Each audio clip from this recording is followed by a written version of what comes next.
warahmatullahi wabarakatuh.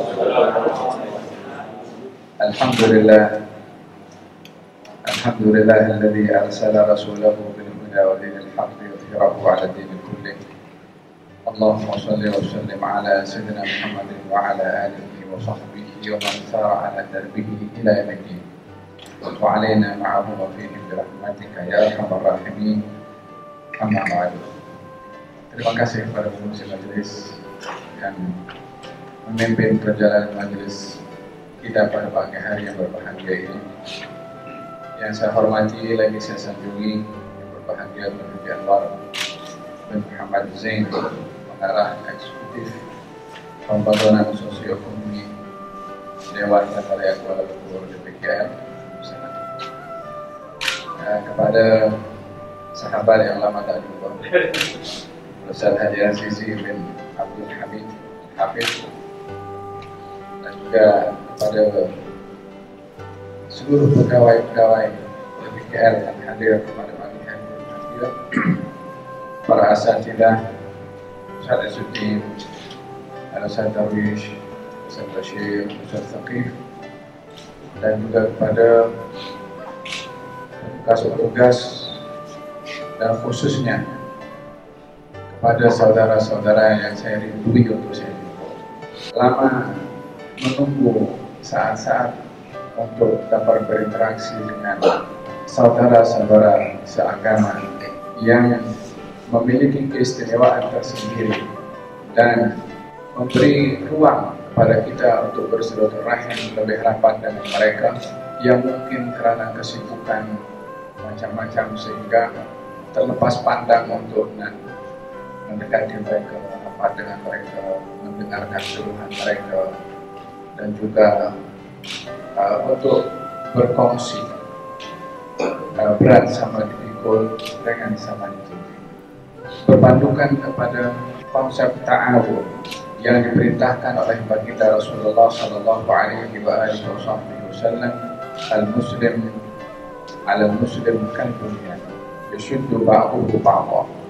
Orang Islam dengan orang Islam umpama bangunan yang saling menguatkan satu dengan yang lain pada tiangnya.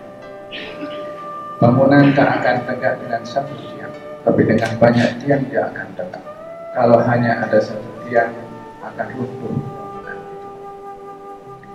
Baginda Rasulullah memberikan perumpamaan yang terjalin antara umat Islam setelah asas persaudaraan adalah menggulurkan tangan satu kepada yang lain. Di dalam hadis Nabi Muhammad SAW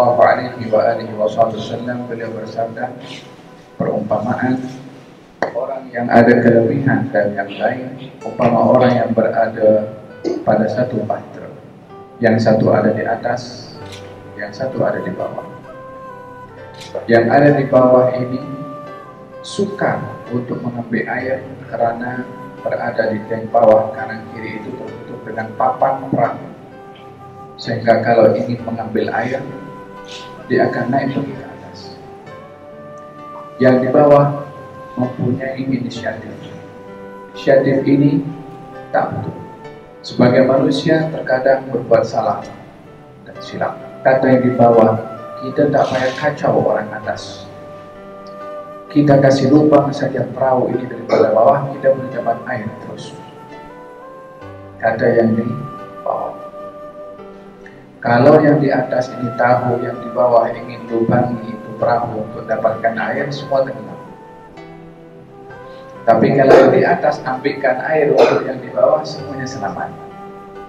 Dan demikian hubungan antara sesama manusia, saling mengulurkan tangan untuk membantu. Yang berilmu mengajarkan kepada yang tidak, yang mampu memberi bantuan kepada yang tidak mampu, yang ada kekuatan membantu kepada yang lemah, yang muda hormat kepada yang tua sayang kepada yang muda. Demikian agama kita mengajarkan kepada kita di dalam berta'awun sesama kita. Pada hakikatnya manusia dicipta di atas muka bumi ini memiliki tujuan di dalam hidup, sehingga tidaklah manis bila seseorang hidup di atas muka bumi tidak tahu hala tuju hidupnya menuju kemana. Setelah Allah Subhanahu wa Ta'ala memuliakan manusia berbandingkan kepada makhluk-makhluk yang lain dengan diberikan akal pikiran yang dengan itu manusia menjadi istimewa berbandingkan kepada binatang ataupun kepada tumbuh-tumbuhan, manusia memiliki keistimewaan tersendiri, yaitu akal pikiran. Di dalam keperluan asas antara makhluk lebih kurang mempunyai keperluan yang sama. Manusia perlu makan, binatang pun perlu makan. Manusia ada syahwat, ada hawa nafsu, binatang pun demikian. Manusia berteduh, binatang pun juga berteduh. Manusia ada kasih sayang, demikian pun juga binatang ada kasih sayang. Namun yang tidak ada pada binatang, tapi ada pada manusia. Dengan sesuatu ini manusia lebih mulia berbandingkan kepada yang lain, berbandingkan kepada binatang, yaitu akal pikiran. Sehingga manusia dengan akal pikiran lebih mulia daripada binatang. Tetapi bila akal pikiran tak digunakan dengan betul, bila akal pikiran tidak digunakan dengan lurus, manusia boleh lebih hina, lebih rendah, karena tidak menghargai pemberian yang diberikan oleh Allah Subhanahu wa Ta'ala berupa akal pikiran. Allah berfirman dalam Al-Qur'anul Karim, "Wa laqad karramna bani Adam." Kami muliakan anak-anak Adam berbandingkan kepada makhluk yang lainnya. Manusia lebih mulia daripada jin, walaupun mempunyai tugasan yang sama beribadah kepada Tuhan. Namun keistimewaan yang ada pada manusia yang tidak ada pada jin adalah manusia dilantik menjadi khalifah di atas muka bumi untuk mentadbir bumi, mengurus bumi dengan benar, sehingga manusia memiliki keistimewaan yang lebih daripada jin. Sedikit banyak manusia ada tugasan yang tak ada pada malaikat. Walaupun malaikat adalah makhluk yang dekat dengan Allah sebagai pelayan kepada Allah, yang membantu beribadah dengan membantu dengan melakukan perintah Allah kepada mereka. Namun malaikat sedikit tidak memiliki apa yang dimiliki oleh manusia. Cabaran tidak dihadapi oleh para malaikat, namun manusia menghadapi dengan cabaran. Dengan demikian manusia ini pada sebahagian boleh lebih mulia daripada para malaikat, pada sebahagian yang lain lebih mulia daripada jin, pada sebahagian secara umumnya lebih mulia daripada binatang. Dengan demikian adanya istilah, ada rahasia pemilihan daripada Allah kepada manusia berbandingkan kepada jin, malaikat dan juga termasuk binatang. Dengan demikian manusia bukan sembarang ciptaan Allah Subhanahu wa Ta'ala. Oleh sebab yang demikian, kita sebagai manusia hendaklah menyadari kemuliaan yang Allah berikan kepada manusia. Di dalam Al-Qur'anul Karim, Allah Subhanahu wa Ta'ala bercerita tentang asal usul ciptaan manusia. Saat Allah Subhanahu wa Ta'ala ingin cipta manusia, Allah isytiharkan, Allah deklarasikan, Allah hubungkan, dipanggil semua makhluk daripada jin dan juga para malaikat. Qala wa qala rabbuka inni ja'ilun fil ardi khalifah. Tuhanmu wahai Rasulullah Muhammad berfirman, kalau Allah akan menciptakan di atas muka bumi ini seorang khalifah, yang dimaksudkan adalah Adam alaihissalam. Bapa seluruh manusia adalah Adam, yang kita termasuk daripada zuriyahnya Adam yang dinanti oleh Allah untuk menjadi khalifah di atas muka bumi. Tak cukup Allah melantik Nabi Adam sebagai khalifah, Allah suruh semua makhluk termasuk jin dan juga malaikat untuk sujud kepada Nabi Adam sebagai penghormatan daripada jin, daripada malaikat kepada unsur insani. Ini kepada manusia yang istimewa ini, sehingga jin tahu kemuliaan manusia, malaikat pun tahu kemuliaan manusia dengan tugasan yang diberikan oleh Allah kepada manusia.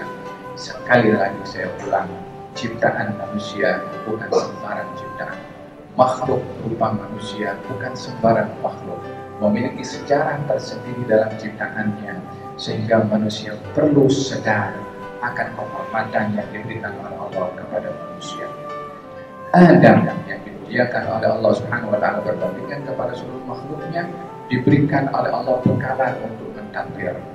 Adam ketika diturunkan ke bumi diberikan bekalan oleh Allah untuk mengurus. Bekalan itu bukan duit.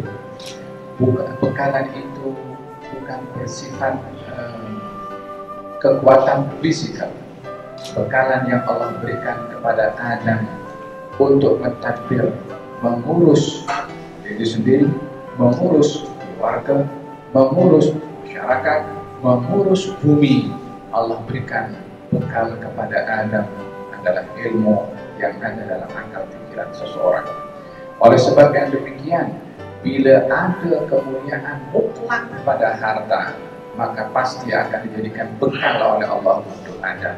Kalau ada kekuatan mutlak pada energi, kepada kekuatan fisikal otot ini, maka pasti akan diberikan oleh Allah kepada Nabi Adam.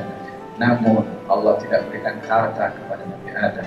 Allah tidak berikan kekuatan fisikal untuk nak tunjuk kekuatan kepada sesiapa, tapi yang diberikan kekuatan oleh Allah kepada Adam adalah ilmu. Wa 'allama Adam al-asma'a kullaha thumma 'aradahum 'ala al-malaikati fa qala anbi'uni bi asma'i haula'i in kuntum shadiqin. Kami ajarkan kepada Adam nama-nama ilmu dulu diberikan oleh Allah Subhanahu wa taala kepada Nabi Adam, yang dengan ilmu akal pikiran akan berpikir lurus, dengan ilmu akal pikiran akan terpandu, dengan ilmu akal pikiran akan membedakan mana yang betul, mana yang tak betul, mana yang hak, mana yang batil, mana yang menguntungkan, mana yang merugikan. Hanya dengan akal pikiran kalau diisi dengan ilmu, manusia akan sadar dan tahu hala tujuannya. Tanpa ilmu pada akal pikiran ini, umpama orang yang berjalan di tengah malam buta dan tak ada cahaya, kemana agaknya hala tuju perjalanan orang. Yang demikian kita perlu menyadari bahwasanya Allah Subhanahu wa taala memuliakan Nabi Adam alaihissalam dengan tugasan mengurus mentadbir. Perkara utamanya adalah ilmu, yang para hadirin selama 9 kali pertemuan di sini adalah yang diajarkan tentang ilmu untuk dapat mengetahui hala tuju dalam hidup, menyadari objektif dalam kehidupan ini untuk mengenali kepada Tuhan yang Maha Berkuasa. Hadirin yang dirahmati oleh Allah Subhanahu wa taala. Al-Quran ketika menceritakan asal usul ciptaan manusia, Al-Quran menjelaskan, Ya ayuhan nas, inna khalaqnakum min dzakarin wa untha wa ja'alnakum syu'uban wa qabaila lita'arafu inna akramakum 'indallahi atqakum. Wahai sekalian manusia, kami ciptakan kamu daripada laki-laki dan perempuan. Asal usul manusia daripada Adam dan juga Siti Hawa. Daripada perkawinan Nabi Adam dan Siti Hawa turun-temurun ramai manusia, termasuk saya, termasuk hadirin yang hadir di sini dan beberapa muslimat yang ada, termasuk semua manusia yang ada di alam ini, termasuk di Malaysia, di Asia Tenggara, di benua Eropa, di Afrika, semua berasal daripada satu keturunan, yaitu Adam dan juga Hawa. Dengan demikian kita memiliki satu nasab dan ada persaudaraan. Kita manusia, semua yang ada sekalian kita manusia berasal daripada asal usul yang sama. Namun, adakah asal usul yang sama ini akan menyamakan darjat kita satu dengan yang lain? Adakah kemuliaan ada karena bangsa, ada karena bahasa, ada karena kekayaan, ada karena sebab-sebab yang lain? Apa yang menyebabkan kemuliaan pada manusia? Kalau kita melihat daripada penjelasan Rasulullah, mulia ke manusia ini sesiapapun, sawasiya an-nas, kata baginda Rasulullah SAW, kullukum min Adam wa Adam min turab. Semua kamu sama, berasal daripada Adam, Adam berasal daripada tanah. Namun daripada semua anak-anak Adam sama asal usulnya, namun tidak sama dari kedudukan. Kedudukan apa yang membedakan antara kita dengan manusia yang lain? Adakah karena harta? Kalau karena harta, Qarun orang yang paling berharga yang diangkat pada Allah Subhanahu wa Ta'ala. Kalau karena kuasa lebih mulia daripada tidak, Fir'aun berkuasa, Namrud pun berkuasa, mengaku dirinya sebagai Tuhan, dibinasakan oleh Allah Subhanahu wa Ta'ala. Kalau orang yang sudah memiliki harta luar biasa seperti Qarun, tidak ada nilainya di sisi Allah, bahkan dibinasakan, dia dan hartanya ditenggelamkan oleh Allah. Dibuka ini bumi, dia masuk dengan dia pistol, dengan dia punya duit, dengan dia punya emas sekali masuk ke dalam. Fir'aun ditenggelamkan dalam laut. Namrud dihantarkan nyamuk masuk dalam hidung, dia tak boleh tidur, hentakkan kepalanya hari-hari sampai pecah. Siapa dia? Orang yang punya kuasa, orang yang punya harta. Dengan demikian, bukan harta menjadi sebab kemuliaan, juga bukan kuasa, juga bukan dengan latar belakang keturunan yang menyebabkan kemuliaan seseorang di sisi Allah. Inna akramakum indallahi atqakum. Yang paling mulia di antara kamu adalah orang yang bertakwa, bukan harta. Kalau orang berharta bertakwa lebih mulia daripada yang tidak bertakwa. Orang kaya yang bertakwa lebih mulia daripada orang kaya yang tidak bertakwa. Orang kaya bertakwa lebih mulia daripada orang miskin yang tak bertakwa. Orang miskin bertakwa lebih mulia daripada orang kaya yang tidak bertakwa. Jadi nilai seseorang di sisi Allah bukan karena kebendaannya, akan tetapi karena ketakwaannya kepada Allah Subhanahu wa Ta'ala. Oleh sebab demikian, saat pertemuan antara Sayyiduna Bilal ibn Rabah bersama dengan Abu Darda atau Abu Dhar, berlaku perselisihan antar mereka. Bilal berasal daripada negeri Habasyah, orang berkulit hitam, dan dahulu orang berkulit hitam menjadi hamba sahaya pada zaman jahiliyah dan dipandang darjat yang kedua, ada hukum kasta satu ketika dahulu. Bilal dipandang rendah karena keturunan. Da'uha fa'innaha muntinah, tinggalkan kata-kata seperti itu karena ianya berbau busuk, kata Nabi SAW. Lalu Abu Dhar meminta maaf kepada Bilal. Kata Bilal, aku maafkan engkau.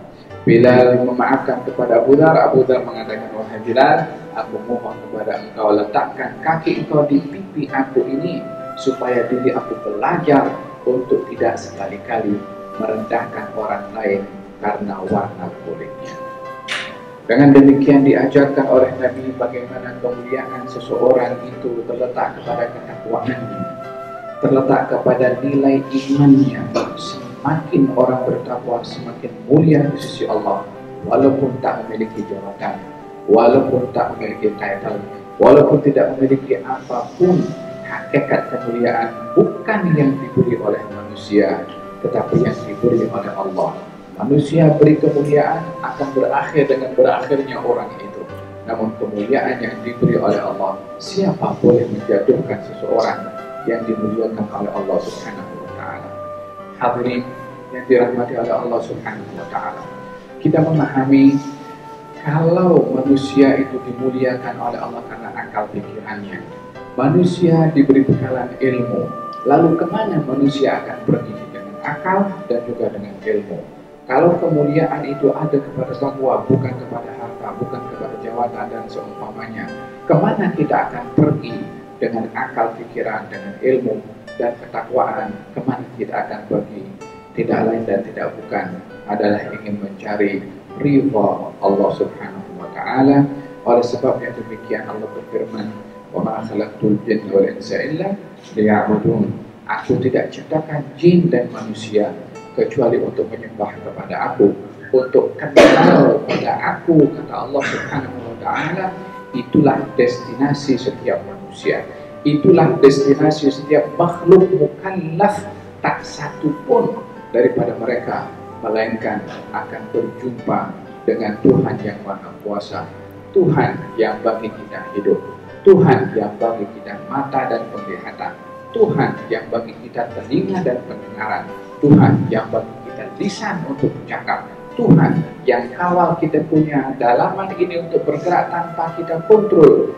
Jantung bergerak dengan tepat masa, gerakan berapa kali dalam satu saat.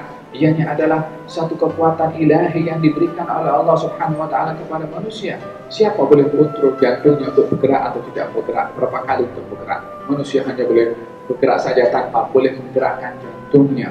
Kaki ini diberikan oleh Allah untuk kita dapat menggunakan melangkah. Tangan digunakan untuk mengangkat, memberi dan membantu kepada orang. Alangkah susahnya seseorang kalau satu daripada organ yang diberikan oleh Allah ini diambil. Alangkah susahnya kalau orang ada mata, namun penglihatannya diambil oleh Allah Subhanahu wa Ta'ala sehingga sukar meneruskan perjalanan hidup. Alangkah sukarnya seorang ada telinga, tapi pendengarannya diambil oleh Allah sehingga dia sukar untuk mendengarkan keindahan apa yang didengar melalui telinga percakapan orang. Bayangkan kalau semua yang diberikan oleh Allah satu ini diambil oleh Allah, betapa menderitanya manusia itu. Oleh sebab yang demikian, tujuan Allah ciptakan manusia dengan nikmat yang Allah berikan adalah untuk kita mengenali kepada Tuhan yang Maha memberi segala-galanya kepada kita. Sungguh seseorang itu akan dilihat tidak kenal budi orang yang berjasa kepada kita. Kalau orang derhaka kepada orang tuanya, maka orang akan kata ini orang tak ingat jasa budi baik daripada orang tuanya. Ini baru orang tua yang hanya melahirkan dan mendidik, bukan manusia yang mencipta itu janin dalam kandungan. Tidak, hanya letak, disimpan, diproses dalam rahim seorang itu, dilahirkan, dijaga. Tapi yang beri kehidupan Allah, yang beri nyawa Allah, yang beri penglihatan Allah, yang beri segala-galanya Allah. Kalau kita derhaka kepada orang tua, orang pandang kita hina. Apatah lagi kalau kita derhaka kepada Allah Subhanahu wa Ta'ala yang memberi segala-galanya kepada kita. Lalu kalau begitu, hala tuju manusia hidup di atas muka bumi ini kemana? Apa patut manusia buat setelah kemuliaan yang Allah berikan kepada manusia? Ada dua perkara. Untuk manusia tahu kemana hala tuju dalam hidup. Yang pertama, hablum minallah, antara kita dengan Tuhan. Yang kedua, hablum minannas, antara kita bersama kita. Antara kita dengan Allah, dengan Tuhan yang menciptakan kita, kita perlu kenal untuk kita menyembah dan kita bersyukur karena nikmat yang Allah beri kepada kita. Sebagaimana saya explain pada mukadimah tadi. Oleh sebab itu diperintahkan salat untuk kenal kepada Allah, untuk berterima kasih kepada Allah. Kita berpuasa untuk memberikan kesehatan jasmani dan rohani. Jasmani pada fisikal, rohani dengan ketakwaan kita kepada Allah Subhanahu wa Ta'ala. Hablum minallah, kita ingat dengan berzikir kepada Allah. Hablum minallah, dengan kita membaca Al-Qur'anul Karim dan bertafakkur. Semua itu bahagian daripada hablum minallah. Yang kedua, hablum minannas, membawa atau menjadi orang yang produktif untuk manusia. Apa maksudnya menjadi produktif kepada manusia? Baginda Rasulullah memberikan perumpamaan tentang orang yang beriman dengan satu pokok namanya pokok korma. Kata baginda Rasulullah, ada satu pokok yang pokok ini umpama orang beriman. Semuanya bermanfaat. Pokok korma itu akarnya bermanfaat, batangnya bermanfaat, kulitnya bermanfaat, daunnya bermanfaat, buahnya juga bermanfaat dan berkhasiat. Sehingga daripada akar sampai ke ranting dan dedaunan pada korma bermanfaat. Macam itulah orang mukmin. Bermanfaat untuk diri sendiri, bermanfaat untuk orang lain. Tidak memudaratkan kepada diri sendiri, tidak memudaratkan kepada orang lain. Itu orang beriman. Oleh sebab itu diberi nama mukmin. Mukmin itu artinya yang membawa keamanan pada diri sendiri dengan tidak melukai, dengan tidak memudaratkan, dan tidak bermaksiat, karena bermaksiat itu adalah dia telah memudaratkan kepada diri sendiri, karena orang yang membawa dirinya dekat dengan api maka tak akan terlepas daripada terkena percikan atau panasnya itu api. Dan dalam hal ini hablum minan nas, antara kita dengan manusia, menjadi seorang mukmin mengamankan diri sendiri, mengamankan orang lain. Baginda bersabda, al-mu'min man amina nas. Orang beriman, orang lain aman daripada kita punya kejahatan. Tak kacau orang dengan kita punya lisan, tak kacau orang dengan kita punya pandangan dan memandang rendah kepada orang, tak kacau orang dengan perasaan kita pun. Satu hari baginda Rasulullah bermusafir bersama dengan Salman Al-Farisi dan beberapa sahabat Nabi yang lain. Di perjalanan Nabi rehat. Kemudian Nabi mengatakan kepada Salman, Salman, kamu layan dua orang ini. Ada dua orang sahabat Nabi yang ada kelebihan makanan. Salman disuruh khidmat supaya dapat makan bersama dengan mereka. Maka Salman pun layan. Hanya satu malam tuh Salman terlelap tidur dan terlupa sediakan makanan, sehingga makanan yang sepatutnya dihidangkan habis. Maka Salman bagi tahu kepada dua orang itu, saya mohon maaf, makanan yang patut saya hidangkan sudah habis. Katanya, coba pergi kepada Rasulullah, barangkali dia datang kepada si fulan sahabat, coba tanyakan ada makanan yang boleh kita makan atau tidak. Datang kepada sahabat si fulan, tanya makanan, sahabat berkata habis. Beritahu kepada dua orang, makanan sudah habis. Ada dua orang itu mengatakan, coba pergi kepada Rasulullah, tanya kalau ada makanan atau tidak. Pergi kepada Rasulullah, kata Rasulullah, makanan tak ada, sudah habis. Dia beritahu kepada dua orang itu, makanan sudah habis. Dua orang itu pun beritahu, coba cari kepada yang lain, barangkali ada makanan. Mereka dah lapar.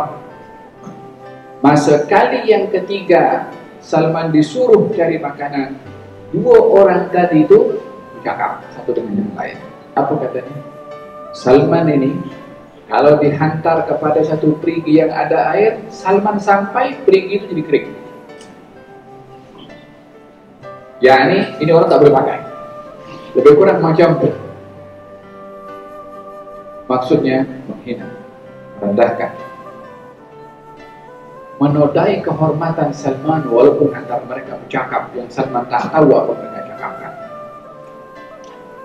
Sehingga sampai ke berita itu kepada saat sehingga Salman ketika balik kepada dua orang itu bagi tahu makanan tak ada, dua orang tadi datang kepada Rasulullah mengadu tentang Salman. Ya Rasulullah, Salman ini katanya nak layan kami, tapi dia tak layan dengan betul, tidak. Kata Nabi mengatakan, tapi aku nampak kalau kamu ini sudah makan daging, nampak celah-celah daging dalam pada gigi kamu. Seharian dia tak makan. Kata baginda Rasulullah, aku nampak kamu sudah makan daging. Kata ya Rasulullah, daging apa yang kami makan? Kami seharian tak makan, pasal Salman tak menyediakan makanan. Kata Nabi, kamu dah makan dagingnya Salman yang kamu rompak Salman ketika kamu bercakap berdua. Mereka sudah bercakap tuh Nabi tak tahu. Wahyu bagi tahu, Jibril bagi tahu. Di sini kita belajar bagaimana kehormatan orang lain pun juga perlu dijaga, hatta oleh hati kita sendiri, apatah lagi oleh lisan kita, di hadapannya atau di belakangnya. Demikian panduan agama mengajarkan kepada kita untuk menghormati orang lain, baik kepada orang lain. Kalau tak boleh mendatangkan manfaat kepada orang lain, janganlah mendatangkan mudarat untuk orang lain. Al-Muslim man salim al-muslimuna min lisanihi wa yadihi.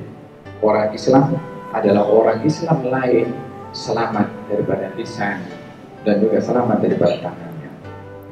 Tidak memaki, tidak menengking, tidak menghina dengan lisannya, tidak memukul, tidak mengambil hak orang lain dengan tangannya, tidak menengking dengan lisannya dan tidak mengambil hak orang lain dengan tangannya. Demikian Muslim diberi nama Muslim, demikian mukmin diberi nama mukmin. Hadirin yang dirahmati oleh Allah Subhanahu wa taala, bila ini identiti sebagai seorang muslim dan sebagai seorang mukmin di dalam perjalanan hidupnya menuju kepada Allah Subhanahu wa taala, alangkah indahnya agama yang dibawa oleh baginda Rasulullah sallallahu alaihi wa ala alihi wasallam kepada kita untuk membimbing perjalanan hidup untuk meraih ridha dari Allah Subhanahu wa taala. wa ta'ala. Seorang sahabat Nabi dahulunya dia banyak berbuat maksiat.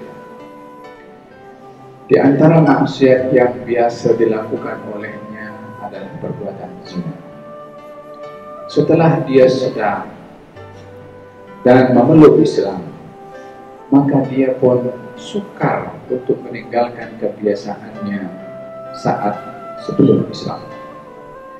Maka dia nak buat perbuatan itu teragak-agak nak buat atau nak buat. Last sekali dia pergi jumpa dengan baginda Rasulullah. Katanya, ya Rasulullah, saya minta izin untuk berbuat zina. Sahabat yang ada di sekeliling Nabi marah dan geram. Macam mana nak berbuat perbuatan itu, minta izin sementara dia sedar kalau perbuatan itu adalah dosa besar. Namun dia minta izin kepada baginda Rasulullah. Coba bayangkan bagaimana sikap seseorang kalau ada orang datang meminta izin berbuat perbuatan dosa besar. Mungkin akan didengking, mungkin akan dimarah, mungkin akan dihardik, mungkin akan dimaki. Namun Nabi tidak berbuat demikian. Nabi mempunyai strategi. Nabi seorang pendidik. Nabi yang memberikan solusi kepada permasalahan yang dihadapi oleh umatnya. Nabi yang menyediakan obat untuk sakit, bukan sakit-sakit badan, tapi sakit hati yang bersifat kecenderungan kepada perbuatan maksiat. Nabi adalah dokter kepada orang-orang yang bermasalah ketika memiliki hasrat dan keinginan untuk berbuat perkara yang batil. Dokternya adalah Nabi, pembimbingnya adalah Nabi, mursyidnya adalah Nabi. Seseorang datang kepada Rasulullah meminta izin untuk berbuat zina. Sahabat marah, jangan, tak boleh marah. Orang yang perlu untuk diberi obat sekadarnya, jangan diberi obat overdosis. Orang yang memerlukan obat jangan diberi tongkat, karena tak bermanfaat tongkat kalau orang itu perlu obat. Kalau orang perlu cermin mata seperti Tuan Haji tadi, maka jangan diberikan pen. Dia tak boleh tulis apa dengan pen kalau tak nampak apa yang akan ditulis. Baginda Rasulullah akan menitik beratkan melihat daripada aspek psikologi orang yang datang kepada Nabi ini yang macam mana. Nabi tidak pernah memandang rendah kepada sesiapapun, hatta kepada orang yang meminta izin untuk berbuat maksiat. Karena Nabi sedar ini orang ada masalah yang perlu diberikan solusi. Ini orang ada problem yang perlu untuk diberitahu. Sahabat marah, Nabi halang sahabat. Kata baginda Rasulullah mengatakan kepada orang yang datang meminta izin tadi, katanya, adakah kamu mahu orang lain berzina dengan ibu kamu? Dia mengatakan, aku tak mau. Mana ada seorang anak yang akan membiarkan ibunya berzina?